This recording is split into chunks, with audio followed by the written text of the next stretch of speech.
या व्हिडिओचे प्रायोजक आहे Jai auto parts and services आणि financial partner Vardhaman furniture Vaijapur.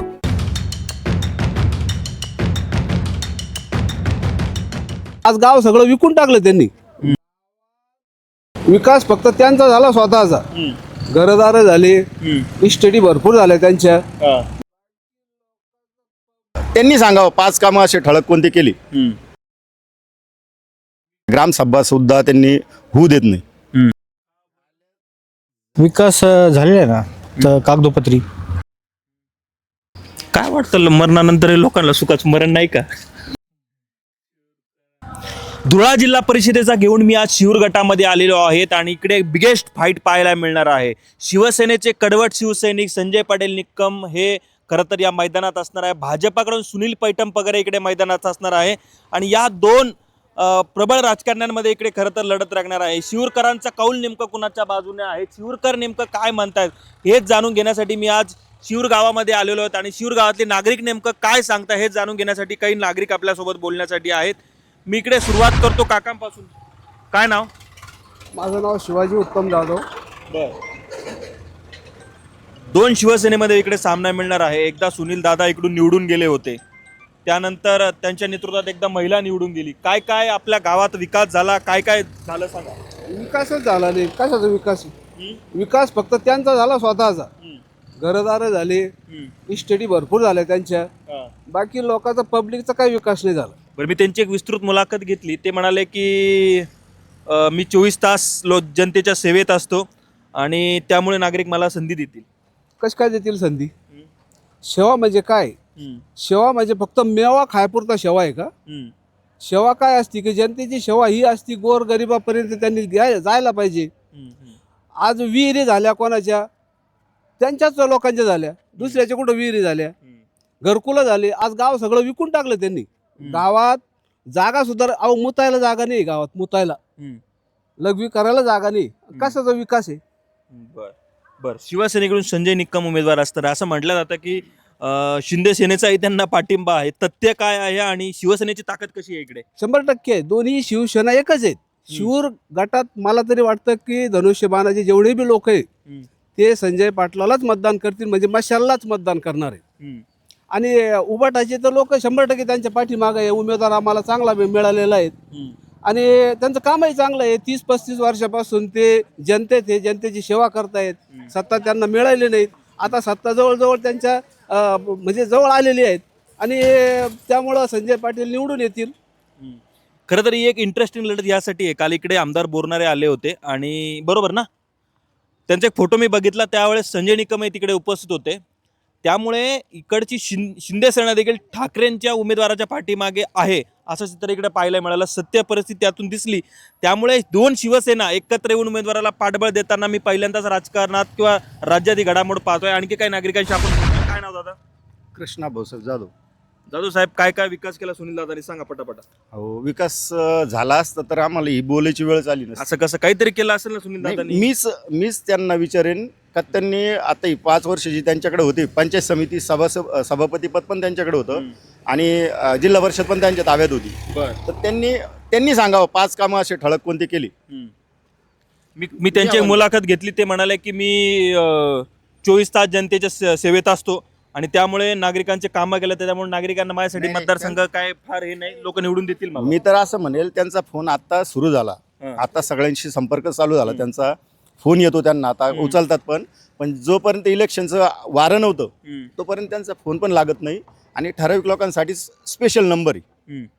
बरं, पण असं ते त्यांच्या पाठीमागे गाव आहे असं म्हटलं जातं, सर्वात मोठं गाव खंडाळ्यानंतर तुमचे वोट बँक शिरूरमध्ये आहे ना। आम्ही त्यांच्यावर विश्वास टाकला होता अगोदर, परंतु त्याचं कुठलंही आउटपुट निघालं नाही गावाच्या प्रगतीच्या हिशोबानं। उलट मी तर म्हणेल, मी जसं अगोदरही सांगितलं आत्ताच, 5 कामं त्यांनीच सांगावं ठळक। ते जर नसते निवडून आले तर त्यांच्याशिवाय ते कामच झाली नसते। अशी काही जर कामं असतील केलेली ते त्यांनी सांगावं।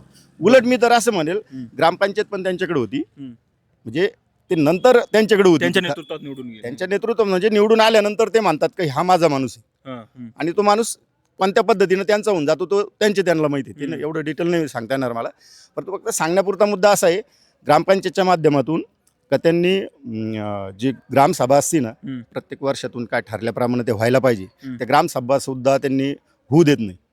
का बरं? काय आता त्यांना ते प्रश्न जर विचारणारे असेल कोणी सर्वसामान्य काही नागरिकांनी मला इकडे फोटो पाठवलेत, मी रात्री बघितले. काही लोकांनी मला कमेंट्स केल्या, काही लोकांनी मला थेट ते फोटो पाठवले.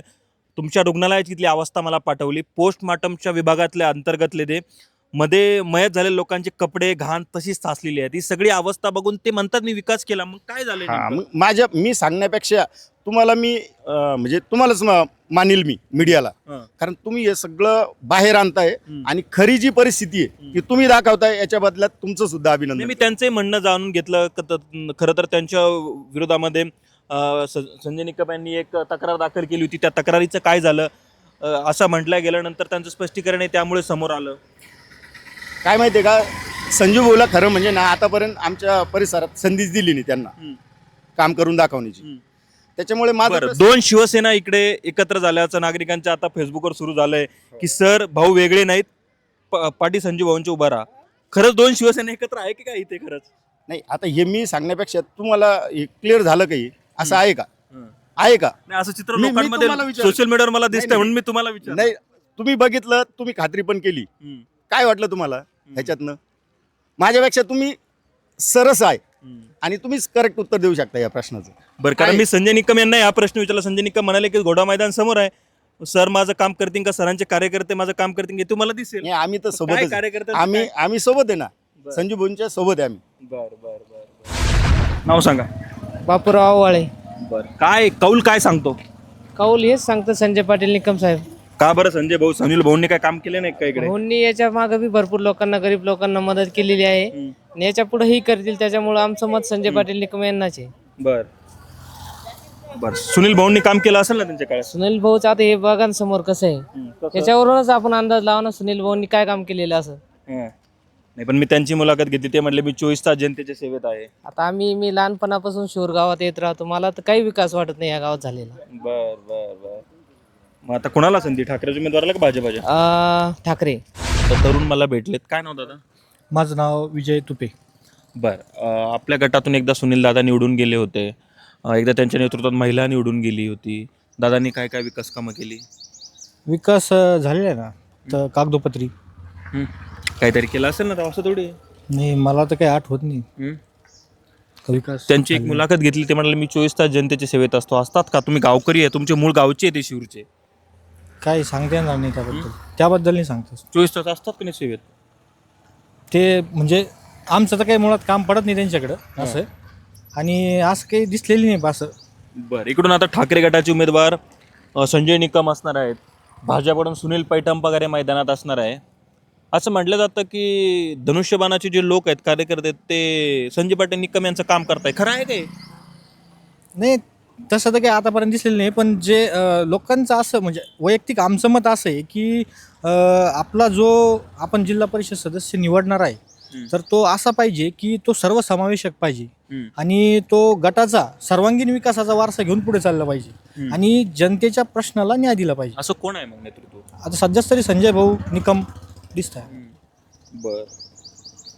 बरं, मग सुनील भाऊ आता निवडून गेले होते, ग्रामपंचायतीवर त्यांचं वर्चस्व असतं, त्यांच्या नावाने लोक निवडून जातात, एक शिक्षक असणारा चेहरा आहे, चांगला चेहरा आहे. मग असं असताना काय कामं करू शकली नाहीत का? नाही, विषय काय आहे की आता सध्या जिल्हा परिषदचा विषय चालू आहे ना, ग्रामपंचायतचा विषय नाहीच आहे. बरोबर. असं मग सध्या आपण फक्त जिल्हा परिषदवर बोलू. बरं, त्यांच्या काळात काही केलं नाही का त्यांनी? नाही, मला आठवत नाही ना त्या काळात काय केलं म्हणून त्यांनी, कारण 2002ची गोष्ट आहे ना ती. बरं, आता कोणा संजय पाटलाला संधी? हो, आता सध्याच तरी संजय पाटील. काय दादा, काय नाव? पंकज जाधव शिव. काय करता? व्यवसाय मेडिकल मेडिकल आहे. कुठं? पीड दगडा फाट्यावर, महात्मा ज्योतिबा फुले चौक. काय मग काय म्हणताय इकडचा कौल काय म्हणतो शिवर गटाचा? कौल चांगला आहे. संजय पाटील निकम यांचं प्रत्येक त्यांचा असा त्यांच्यावर आरोप होत आहे का यांनी पक्ष बदलला, असं झालं तर झालं. तर वरच्या स्तरावर बी बघितलं तर जनतेच्या सेवेसाठी खूप जणांनी पक्ष बदलली, स्वार्थासाठी कोणी बदलले. पक्ष बदलला, पण मी अनेक सोशल मीडियावर पोस्टर बघितलेत, अनेक शिवसेनेच्या दिग्गज नेत्यांनी संजय निकम यांचं पोस्टर टाकलं आणि म्हणले आता संजय निकम यांच्या पाठीशी राहायचं. इकडे अनेक ठिकाणी दोन धनुष्यबाणात लढाई दिसली, पण इकडे धनुष्यबाण आणि मशाली लोक एकत्र आलेले दिसू लागले. काय खरं आहे नेमकं? आता कसं असतं, पक्षाचं काम त्याचं ते करत असतो. आता त्यांच्या धनुष्यबाणाचा ते शिंदे साहेबांचा जो आदेश येईल त्या पद्धतीने ते काम करतील, पण आमच्या हिशोबाने आम्ही मशालचं काम आम्ही पक्षाचे आदेश मानणारे माणसं आहे. उद्धव ठाकरे साहेब यांचा आदेश मानणारे माणसं आहे. आम्ही पक्षाचं काम करणार आहे. काल आज करत आलोय, फुटून गेले, भरपूर आरोप झाले. आज बी मुंबईमध्ये काय परिस्थिती सर्वांनी बघितली. 65 नगरसेवक 56 नगरसेवक फोडले 65 मधून, तरी 65 निवडून आले ना उद्धव ठाकरे साहेब. तर जनतेला मान्य आहे ना, असं नाही ना. बीजेपीचं राजकारण काय आहे? मागील 23 पाऊन कामं झाली. 23 पाऊन प्रशासक नव्हतं ना शिरूर जिल्हा परिषद गटाला. 23 लोक प्रशासक होतं, प्रशासक नव्हतं, सदस्य होते. काय कामं झाली दाखवून द्यावी. कागदपत्री भरपूर कामं झाली. कागदपत्री कामाला महत्व नाही ना. खाली जनते ग्राउंड लेवलला काय कामं झाली, प्रत्यक्षात काय झालं. तुम्ही आली रस्ते बघू राहिली, हे ग्रामपंचायत अवघड आहे ना. ये स्मशानभूमी इकडे दाखव, लाईट ग्रामपंचायत बसू राहिली, हे जिल्हा परिषद मध्ये येत नाही का? वाईट परिस्थिती. या ना मधू बघू ना. चला मला दाखवा. तुम्ही सुनील दादाचं विचारण्यापेक्षा आता मागचीच पंचवार्षिक, म्हणजे मागची जी पंचवार्षिक आहे त्यांच्या नेतृत्वात ती- महिला निवडून गेली होती. ती पण ती भाजपची होती. हा. तर ही अवस्था बघा तुम्ही, काम झालेलं आहे का काय हे बघून घ्या तुम्ही स्वतः. बापरे बापरे, काय वाईट अवस्था आहे ना. काय वाटतं मरणानंतर हे लोकांना सुखाचं मरण नाही का? शिवरकरांना त्यांच्या मरणानंतरही हालापेष्टा, जनतेच्या मरणानंतरही हालापेष्टा ह्या त्यांना सहन करावं लागत आहे. म्हणजे आहे तोपर्यंतही मरण यातना आणि मेल्यानंतर ही मरण यातना ह्या भोगाव्या लागतात. बघून घ्या. किती दिवसापासून परिस्थिती आहे अशी? आता हे म्हणजे मला आठवतं तसं तर तसंच आहे अजून. आता आणि मॉर्निंगच्या काळात झालेलं काम आहे काय? हा अरे मॉर्निंगच्या काळात बरोबर झालं. का? हो बरोबर. तरी त्यानंतर काहीच झालं नाही. नाही, त्याचं स्मशानभूमीचं पत्र पण बदललेलं नाही. बघून घ्या. सर्वात मोठी ग्रामपंचायत तालुक्यातली, सर्वाधिक सदस्य या ग्रामपंचायतीमधून निवडून जातात, त्या गावातून निवडून जातात. शिरूर गटातलं खंडाळ्यानंतर सर्वाधिक मतदान असलेलं गाव. याच गावातून खरं तर भारतीय जनता पार्टीचे उमेदवार आहेत सुनील दादा, आणि इथे बिगेस्ट फाईट असणार आहे. मात्र या गावाचा विकास जर तुम्हाला बघायचा असेल तर मी म्हणतो तुम्ही स्मशानभूमीत या, कारण इथे ही परिस्थिती तुम्हाला बघायला मिळणार आहे आणि अतिशय वाईट आहे. तरुणांनी मला इच्छा व्यक्त केली की तुम्ही चला स्मशानभूमीच तुम्हाला दाखवतो. इथे पडलेली अवस्था तुम्ही पाहू शकता. भिंत बघा, म्हणजे असं म्हणतात की माणसाने मरावं पण कीर्तिरूपे मरावं, पण अशा ठिकाणी मरण जर माणसाला गेल्यानंतर आणल्या जात असेल आणि तो कसा कीर्तिवान होत असेल हे माहीत नाही, पण वाईट अवस्था आहे. त्यामुळे इकडे भाजपाची सत्ता असताना भाजपाच्या काळात काहीच विकास झाला नसल्यानं नागरिकांनी नाराजी व्यक्त करणं साहजिक आहे, कारण ही परिस्थितीच वाईट आहे. आणि ही परिस्थिती दाखवण्यासाठी आपण इकडे आलो होतो. अतिशय वाईट खरं तर परिस्थिती पाहायला मिळाली. त्यामुळे नागरिकांनी सांगितलं की काय म्हणाले तुम्ही, आता बदलावा. बरोबर ना? होईल का? संजय पाटील निकम निवडून गेले तर होईल का काहीतरी? तर ते पण तसंच करतील? नाही नाही नाही. खरं सांगा. त्यांना जनतेनं इतकं डावललंय आतापर्यंत. पैशाच्या पुढं राजकारण चालत नाही. माणूस म्हणून राजकारण करा. पैसा म्हणून राजकारण चालत नाही. पैसा म्हणून राजकारण गेलं तर ते पैसे काढण्यासाठी ते गेलेला सदस्य प्रयत्न करतो. कारण खर्च झालेला पैसा कुठून तरी काढणं त्यांची बी जबाबदारी नाही. गैर घालून सत्यनारायण फक्त संजय भाऊने केलेले आजपर्यंत. बापरे. आपण बघितलं की अशा पद्धतीने तीव्र भावना होत्या आणि अतिशय खरं तर ही स्मशानभूमी म्हणजे लाज वाटणारी बाब आहे. कारण मी अनेक गावांमध्ये फिरलो. खरं तर चांगल्या स्वरूपाच्या इकडे स्मशानभूमी बांधण्यात आल्या होत्या. मात्र सगळ्यात मोठं गाव असणाऱ्या शिरूर गावातली ही अवस्था बघून खेद वाटतो की अशा ठिकाणी साधी स्मशानभूमी इकडचे लोकप्रतिनिधी करू शकली नाही. हे दुर्दैव कोणाचं, याचं उत्तर तुम्हाला द्यायचं. धुळा जिल्हा परिषदेचं शिरूर गावातला असा सुरू आहे. आणखी एक प्रतिक्रिया मला जाणवली प्रामुख्याने की गेली 2 टर्म म्हणजे सुनील दादा एकदा इकडून निवडून गेले होते, नंतर त्यांच्या नेतृत्वात महिला निवडून गेली. बरोबर ना? काय खरं तर शिरूर गावाचा कायापालट केला हे जाणून घेण्यासाठी धुळा जिल्हा परिषदेचा घेऊन आपण शिरूर गावातल्या अनेक नागरिकांना भेटलो. मला एक रस्त्यावर काका भेटलेत. काय नाव? माझं नाव सुशील देशमुख. बरं. प्रथमतः मी तुमचं धन्यवाद मानतो या अर्थाने की तुम्ही हा चांगला असा प्लॅटफॉर्म या आमच्यासारख्या नागरिकांना व्यक्त होण्यासाठी उपलब्ध करून दिल्याबद्दल आपलं मनापासून धन्यवाद मानतो. आणि सांगायचं झालं, या स्थानिक स्वराज्य संस्थेची निवडणूक जिल्हा परिषद पंचायत समिती ही म्हणजे या नागरिकांच्या मूलभूत प्रश्नासाठी हा लोकप्रतिनिधी आपण तिथे पाठवायचा असतो. आणि सांगायचं झालं तर इथून मागं जे आमचे उमेदवार त्या ठिकाणी आम्ही प्रतिनिधी म्हणून पाठवले, त्यात लोक म्हणतात विकास, पण मी मागं पण एका आपले इलेक्ट्रॉनिक चॅनलचे तुमच्यासारखेच सहकारी आलेले त्यांना पण म्हटलो की तुमच्याच कॅमेऱ्याच्या माध्यमातून तुम्ही आम्हाला एखादा फलक विकास कामाचं दाखवून द्या, ते आम्हाला बघायला आवडेल अशीच विनंती मी आपणासही मी आज करतो. इकडे गावात गेलो होतो, स्मशानभूमीची अवस्था बघितली, अतिशय वाईट वाटली. म्हणजे माणूस मरणानंतरही माणसाला अशा ठिकाणी जिथे जागा नाही, हे दुर्दैव काय हो शिवरकरांचं. फारच अवघड आहे. आता हा तर शेवटचा आहे मुद्दा. अंत्यविधी स्मशानभूमी म्हणजे हा माणसाचा शेवट त्या ठिकाणी होतो. त्यापेक्षा मी तुम्हाला सांगेल की या ठिकाणी तुम्ही जर बघायला गेले तर आमच्या जिल्हा परिषद शाळेची अवस्था अतिशय दयनीय या ठिकाणी झालेली आहे.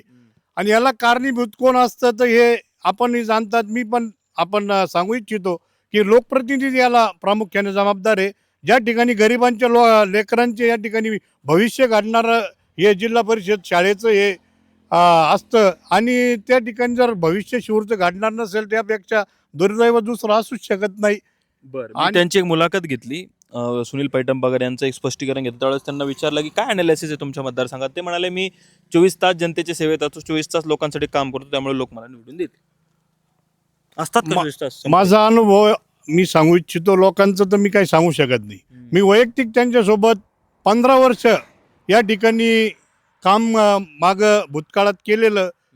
आता माझा वैयक्तिक अनुभव तर काही अपवाद वगळता आम्हाला जर एखाद्या माणसाला उदाहरणार्थ आम्हाला जर त्यांनी हेलिकॉप्टरमध्ये फिरावं असं वाटतं तर त्यांना निदान आम्ही सायकलवर फिरावं अशी भावना पाहिजे. आम्ही त्यांना का जिल्हा परिषद सदस्य केलं, परंतु त्यांनी जर आम्हाला ग्रामपंचायतमध्ये पण आमच्या साठी काढ्या तर तुम्ही याच्यावरून समजून घ्या का लोक ती याच्यात. आता ही माझी वैयक्तिक प्रतिक्रिया आहे. त्यात आता तुम्ही अन्य लोकांच्या पण बरं, आता इकडे असं म्हटलं जातं की ठाकरे गटाचा उमेदवार आहे, मात्र शिवसेनेचा धनुष्यबाणाच्या कार्यकर्त्यांचा नेत्यांचा या संजय पाटील निकम यांना पाठिंबा आहे. 2 शिवसेना एकत्र येऊन ताकद इकडे निर्माण करते. खरं आहे का हे? आता असं बोलायला गेलं तर गेल्या 2-3 दिवसापूर्वीच वंदनीय शिवसेना प्रमुखांचं या ठिकाणी पुण्यस्मरण झालं आणि या ठिकाणी दोन्ही शिवसेना म्हणल्यापेक्षा बाळासाहेबांचे विचार घेऊन या ठिकाणी आदरणीय संजय पाटील निकम हे वाटचाल करत आहेत. परमपूज्य डॉक्टर बाबासाहेब आंबेडकरांच्या विचारांचा पण वारसा त्यांच्या या चर्चेतनं बोलतात तेव्हा आम्हाला दिसायला मिळतो. असं सर्वसमावेशक आणि सर्वव्यापक हे व्यक्तिमत्व आहे. इकडे बदल दिसेल.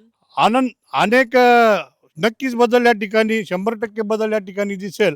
कारण की या माणसाकडे संजय पाटलाकडे कुठल्याही प्रकारचं पद नसताना कुठलाही माणूस त्यांच्याकडे जर गेला तर तो रिकाम्या हातानं वापस येत नाही. त्याचं कोणतंही रडून गेला तर हसून वापस त्या ठिकाणी मनुष्य येतो. असं हे व्यक्तिमत्व आहे. म्हणून निश्चितच आदरणीय संजय पाटील निकम हे या ठिकाणी आपल्याला 7 तारखेला विजयी होताना दिसतील.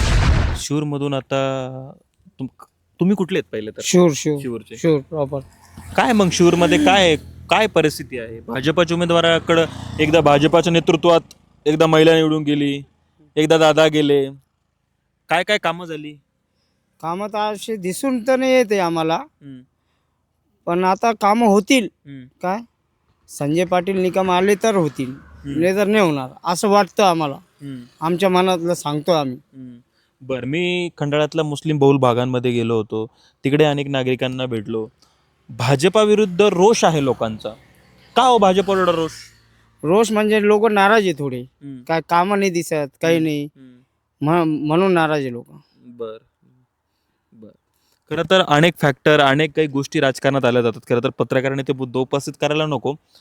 पण काय नेमकं लोकांचा कल काय म्हणतो काय लोकांचं? ते लोकांना असं वाटतं का काही बदल व्हावा याच्यामध्ये, काही ना काही थोडंफार बदल व्हावा असं लोकांची मनाची इच्छा आहे. पण सुनील पैठणबगर निवडून गेले होते, महिला राज निवडून गेली होती, काहीच केलं नाही का शिवगावासाठी? केलं त्यांनी, भरपूर केलं. का असं नाही का नाही केलं, दिसलं काही केलं, काही म्हणजे कामं केले त्यांचे. भरपूर लोकांनी कामं बी केले, त्यांनी पण केले, असं नाही का नाही केले. बर, खंडाळा गावात सर्वाधिक मतदान आहे. काय तिकडच्या नागरिकांना वगैरे आवाहन करता तुम्ही? आता लोकांचं काय मनाची इच्छा राहते. माणूस वरतून अलग बोलतो, मध्ये गेल्यानंतर त्याला असं वाटतं का कोणाला करावा. ज्याचा मनाचा प्रश्न राहतो ते त्यालाच करतो. वरतून तर हा म्हणतो ते कोणी पण कार्यकर्ता गेलं. एक प्रश्न मी तुम्हाला विचारतो, कदाचित तुम्हाला त्याचा राग येऊ नये. मी मागे अखिल शेट यांची मुलाखत घेतली होती, त्यांच्या चिरंजीवाची मुलाखत घेतली, कदाचित तुम्ही ती पाहिली असेल. त्यांच्या चिरंजीवाने मला स्पष्ट सांगितलं की मुस्लिम समाज हा भाजपला मतदान करत नाही. महाराष्ट्रात काय राज्यात असा पिक्चर आहे बघा, डॉक्टर दिनेश परदेशींच्या पाठीशी उभा राहिला. पण आता खंडाळ्यातल्या नागरिकांची काय भूमिका असणार आहे? खरंच भाजपला मतदान नाही करत का भाजप? मुस्लिम बहुल भाग भाजपला मतदान करत नाही, खरं आहे काय? करतो, असं नाही का नाही करत. हम्म. काय आता ते लोकांचा मनाचा प्रश्न आहे, करणार का नाही करणार, कोणाला करायचं काय करायचं ते लोकांचा मनाचा प्रश्न आहे. नेता चांगला हवा. नेता बी चांगला हवा, काम बी हवा, त्याचा काम बी कुणासारखा पटावा. हवा? आता कुणासारखा नेता पाहिजे इकडे? आता बदल तर काही ना काही व्हायला पाहिजे. कोण नाव? असं नाव तर सांगू शकत नाही ना मी. तुम्ही सांगितलं ना संजय पाटील आधी. नाही नाही, कोणी बी येऊ शकतं. संजय पाटील पण येऊ शकत्या, सुनील दादा पण येऊ शकत्या, नाना पण येऊ शकते. असं नाही का नाही येऊ शकत्या. कामं पण चांगले आहे सगळ्याचे. असं नाही का दादा बी चांगले आहे का, दादाचे बी कामं आहे, संजय निकमचे पण कामं आहे, आमदारकी लढवेली त्यांनी, त्यांचे पण चांगले कामं आहे, सगळ्याचे चांगले कामं. असं नाही का नाही आहे. आता ज्याच्या त्याच्या मनाचा प्रश्न आहे, कोणाला मतदान ते करायचं. तुमचे मित्र आता बोलले ते म्हणले बदल हवा. कोण सुशील दादा, हो, तर ते बरोबर आहे. बोलते ना, योग्य आहे का त्यांचं? योग्य पण आहे त्यांचं, त्यांची मनाची इच्छा राहते. बाबासाहेब जाधव. काय करता? व्यवसाय. बर, शेती आहे ना? हो आहे ना. काय भाव काय म्हणतो शेतीला? चांगलं आहे शेती भाव. बरे, भाजप सरकार शेतकऱ्यांना न्याय देतं का हो? शेतकरी म्हणून सांगा. तसं जर म्हटलं तर आता जर गणित जर बघितलं कुठल्या गोष्टीचं, आर्थिक गोष्टीचं, आता तुम्ही भाजप म्हणून नाही विचारू मला, डायरेक्ट असं जर विचारलं, कुठल्याही उत्पन्न कुठल्या गोष्टीत जर पाहिलं तर उत्पन्न जे जादा असलं कुठल्याही गोष्टीचं तर त्याला उत्पन्नाच्या नुसार जर सरकारचा आवक- दोष नाही. नाही, आवक जर जास्त असली, मागणी कमी होणार आहे ऑलरेडी, तर त्याचा भाव पडणार आहे. तिथं सरकार मग उभाटाचा असू, काँग्रेसचा असू का भाजपचा असू, कुठलंही सरकार असलं तर त्या पद्धतीनं ते चालणार आहे. कारण कुठल्याही गोष्टीची मागणी कमी आणि आवक जादा झाली म्हणजे भाव पडणार आहे. असं असं. आता एकदा तुमच्याकडून दादा निवडून गेले होते, महिला नेतृत्व भाजपाकडे इकडे कौल दिसला होता, पण शिवसेनेचे एकेकाळी इकडे बालेकिल्ला राहिला होता. आता शिवसेनेकडून संजय पाटील निक्कम हे उमेदवार असणार आहे. शिवसेनेचे फायर ब्रँड नेते म्हणून त्यांची खरं तर ओळख राहिलेली होती. काय हो, त्यांना संधी मिळेल की पुन्हा सुनील पैठण पगारच निवडून येतील? मी बोरसर गटात असल्यामुळं ते शिवचं मला काही सांगता येणार बोरसरचे व्हिडिओ बघितले का तुम्ही आम्ही केलेले नाही. मी नाही बापूचे? नाही, मी नाही बघितलं. बोरसर गटात काय हवा आहे सध्याला? सध्या- तिकडे माझ्या आमदाराचा एक पोरगा आहे आणि एक सर्वसामान्य कुटुंबातला पोरगा आहे मनोज गायके. काय वाटतंय, दोघांची लढत कशी वाटते तुम्हाला? नाही, अजय पाटील वन साईड चालतील शिवसेनेचं बोरसर भागात आणि आमच्या काम गावात काय? सप्यावादवाडी नाही. आता आता शिवसेनेच धरा. मी आता एका गावात गेलो होतो आज. त्या गावातल्या नागरिकांनी सांगितलं की चिगडगावकरांचं आम्ही 25-30 वर्ष कामे केले, आम्ही कार्यकर्ते होतो, आमच्यासारख्या एखाद्या कार्यकर्त्याला संधी दिली असली तर काय फरक पडला असता, चिरंजीवाला का दिली हे बघून काय वाटतं? तुम्ही कार्यकर्ते होता का चिगडगावकरांचे? नाही, चिगडगावकरांचा कार्यकर्ता म्हटलं एक वेळेस आम्ही त्यांचंही काम केलं होतं. त्यांची मंडळी ज्यावेळेस पण अनेक दिग्गज नेत्यांना संधी मिळाली नाही ना तिकडे. दिग्गज नेत्यांना डावललं गेलं, माझ्या आमदाराच्या मुलाला संधी दिली. सर्वसामान्य कार्यकर्त्यावर अन्याय नाही का? नाही, आता काय झालं, युती झाल्यामुळं सगळे तयारीत होते. युती झाल्यामुळं त्यांची पांगापांगी झाली असं. त्यांच्या जागी दुसऱ्याला संधी मिळू शकली असती ना. नाही, आता तो पक्षश्रेष्ठीचा निर्णय राहतो. त्यामुळे आपण सामान्य कार्यकर्ते असन किंवा आपण तुमच्या शेतकरी भावना तर मतदार- पोहोचल्या पाहिजे ना त्यांच्याजवळ. नाही, काय होतं, मतदार नेता प्रत्येक जण असा देणार आहे की तो निवडून आला पाहिजे पक्षाला. मी म्हणन मला जिल्हा परिषद तिकीट द्या, पण मी निवडून आलो पाहिजेत ना. पक्ष तो बी विचार करणार आहे, त्या हिशोबाने त्यांनी ते दिला असन. आपण बघितलं की खरं तर सर्वसामान्यांच्या प्रतिक्रिया धुळा जिल्हा परिषदेच्या या आपल्या विशेष कार्यक्रमानंतर पोहोचण्याचा आपला प्रयत्न आहे. धुळा जिल्हा परिषदेचा असा कार्यक्रम आपला सुरूच आहे.